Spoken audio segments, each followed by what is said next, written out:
आणि अवघ्या काही क्षणातच आता संघर्षयोद्धे मनोजदादा जरांगे पाटील आता पोहोचत आहेत नाट्यगृहामध्ये. यशवंतराव चव्हाण नाट्यगृह बीड इथे हा कार्यक्रम आहे. अनिलदादा जगताप यांच्या माध्यमातून या चंपावती महोत्सवाचं आयोजन करण्यात आलंय आणि या चंपावती महोत्सवासाठी संघर्षयोद्धे मनोजदादा जरांगे पाटील आता बीडमध्ये दाखल झालेले आहेत. आत्ताची ही लाईव्ह क्षणचित्र आहेत. बीडमध्ये दादांचा संपूर्ण ताफा या ठिकाणी पोहोचलेला आहे आणि अवघ्या काही क्षणातच नाट्यगृहामध्ये संघर्षयोद्धे मनोजदादा जरांगे पाटील त्या ठिकाणी पोहोचत आहेत.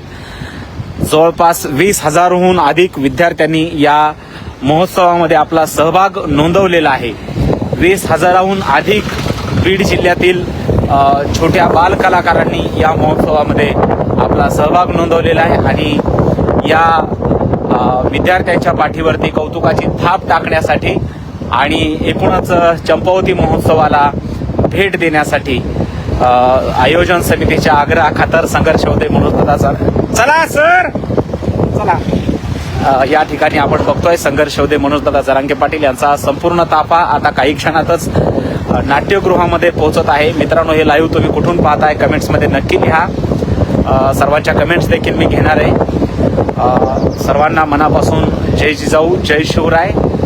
आणि संघर्षयोद्धे मनोजदादा जरांगे पाटील बीडमध्ये आलेत. हे लाईव्ह तुम्ही कुठून पाहताय कमेंट्समध्ये नक्की सांगा. आणि